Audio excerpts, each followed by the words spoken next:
Sean Waltman just revealed his 5 favorite wrestlers, and honestly, it's pretty surprising. What makes it even more interesting is that most of the names he picked are guys he actually had fierce rivalries with in the ring. It really shows how much respect exists behind the scenes in wrestling. So, let's jump right in and see who made his list. 1. Theory Revival. When Sean Waltman talked about his respect for the Revival, it came from a place of genuine appreciation for what those guys represented. The Revival weren't flashy, loud, or trying to play to the cameras. They were throwbacks, real wrestlers who lived and breathed the art of tag team wrestling. And for someone like Waltman, who grew up around ring psychology and storytelling, that meant a lot. The story that really showed Waltman's respect for them happened after a controversial night that still gets talked about among wrestling fans. Back in 2019, during WWE's WrestleMania weekend, the Revival were reportedly told to do the honors and lose to a team for a small payout, something that didn't sit well with a lot of wrestlers backstage. They went out, did their job professionally, and took a rough beating in the process. When it was all over, almost nobody from management or the locker room came up to thank them for their effort. But one man did, Sean Waltman. Waltman, being part of the clique, could have easily acted above the situation.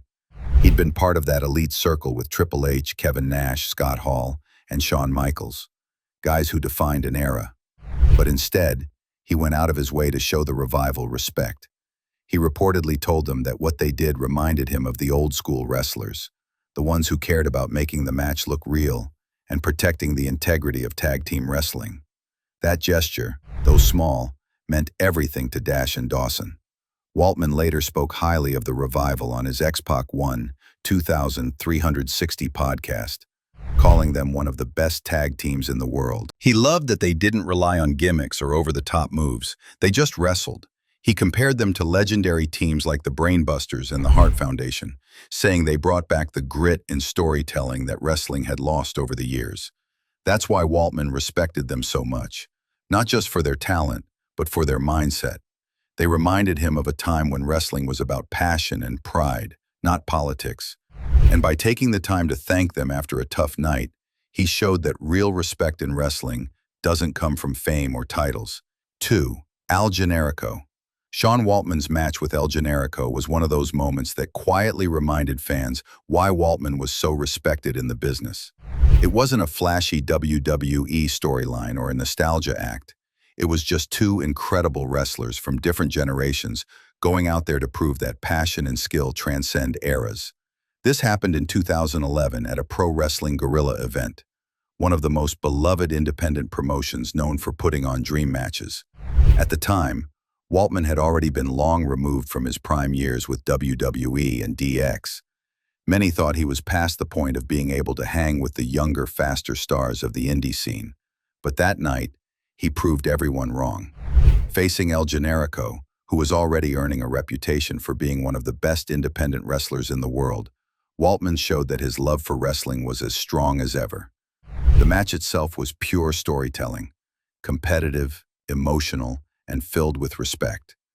Generico's high-flying style and Waltman's technical ability meshed perfectly.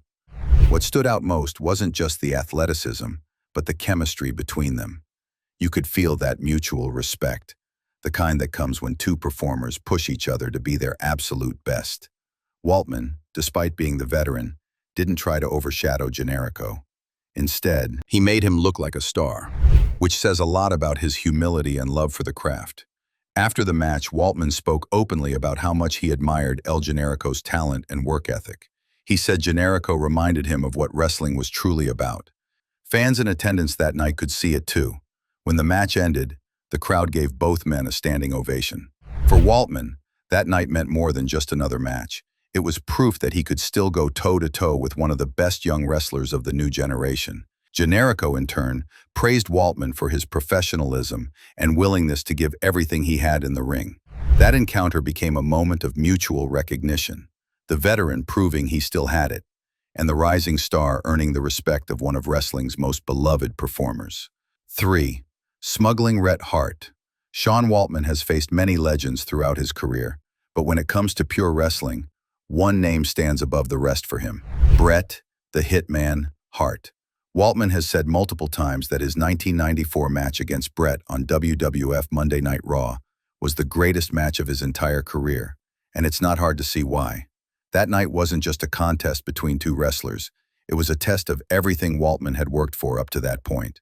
Back then, Waltman was still known as the 1-2-3 Kid, the underdog, the young, fast-paced high flyer who shocked Razor Ramon the year before. He was talented, but still trying to prove that he could hang with the very best in the business. Facing Bret Hart, the reigning WWF champion and one of the most technically gifted wrestlers in the world, was the biggest opportunity of his career. From the moment the match started, you could feel something special. Bret didn't treat Waltman like a rookie. He didn't hold back or make it easy for him. Instead, he gave him everything he had, letting the kid show his heart, speed, and resilience. It was a wrestling clinic, full of smooth counters, flawless transitions, and a perfect mix of storytelling and athleticism. Every time Bret grounded him, Waltman found a way to fight back, earning the crowd's respect with each near fall. What made that match truly special for Waltman was the respect Bret showed him in the ring. Bret could have dominated and ended it early, but he didn't. He allowed Waltman to shine, to show the world that he wasn't just a lightweight kid. He was a real wrestler, capable of standing toe-to-toe with the best in the business. That kind of trust meant everything to Waltman, especially coming from someone as respected and disciplined as Bret Hart. After the match, Bret went out of his way to praise Waltman publicly, calling him one of the most underrated talents in the WWF. That endorsement changed how people viewed Waltman. Suddenly, he wasn't just the 1-2-3 Kid anymore. He was a legitimate competitor, capable of putting on main event level performances. Years later, Waltman still calls that night the highlight of his career. On his X-Pac podcast, he's talked about how Bret was a true professional, both in and out of the ring. Someone who cared deeply about the craft of wrestling and always made his opponents look strong. Waltman said he learned more from that single match than almost any other moment in his career. 4. Razor Ramon. Their bond went far beyond the ring, built on mutual respect, trust, and genuine friendship.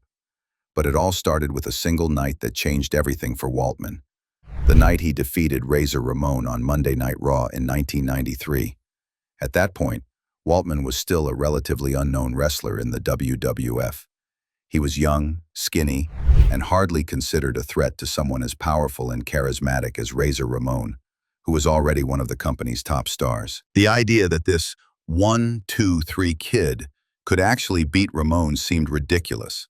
But what happened that night would become one of the most iconic upsets in wrestling history. When the bell rang, Razor dominated as expected, throwing Waltman around the ring like a rag doll. But Waltman didn't quit. He kept fighting, dodging, countering, and finally catching Razor off guard with a surprise moonsault. The referee's hand hit the mat 3 times, and the crowd exploded. The 1-2-3 Kid had just pinned Razor Ramon on live television. That moment wasn't just a fluke. It was Waltman's watershed moment, the one that made his career. What made it even more special was Razor Ramon's role in it. Scott Hall was the one who pushed for the match and agreed to take the loss. He believed in Waltman's potential and wanted to help him make a name for himself. It was a selfless move, especially in an era when top stars rarely allowed themselves to lose cleanly to newcomers. That act of generosity earned Waltman's lifelong respect. He often said that without Scott Hall's support, he might never have broken through in the business. As time went on, their friendship only grew stronger.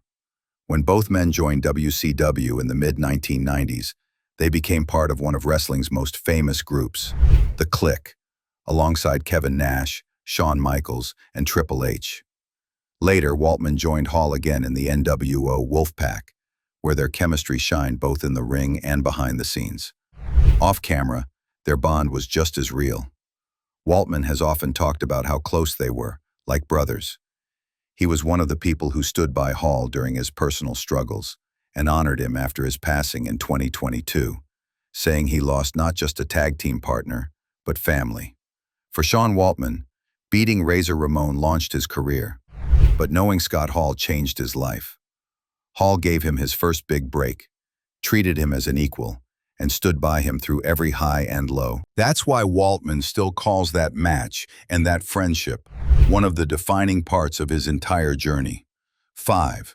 Ripple H. Sean Waltman's friendship and respect for Triple H run deep, not just because of their long history together in the Clique and D-Generation X, but because Waltman truly saw how much hard work and passion Triple H poured into wrestling. Their bond has lasted decades, built on mutual trust, shared experiences, and a genuine love for the business that shaped both of their lives. Waltman has always spoken highly of Triple H, especially when reflecting on how The Game evolved from being a promising talent in the mid-1990s to one of the greatest wrestlers and leaders the industry has ever seen. When they first met, Triple H was still trying to find his place in WWE. He wasn't the powerhouse we know today. He was disciplined, serious, and hungry to learn. Waltman noticed that right away. While many wrestlers partied after shows, Triple H studied tapes, trained harder, and thought deeply about how to make wrestling better. That dedication left a huge impression on Waltman. Over the years, their paths crossed in and out of the ring, but their connection stayed strong. They shared the locker room during the Wild DX days, where both men pushed boundaries and changed what wrestling could look like. But beyond all the chaos and entertainment, there was always mutual respect. Waltman often said that Triple H was one of the few people in the business who truly got it, who understood how to balance showmanship with storytelling and leadership with humility.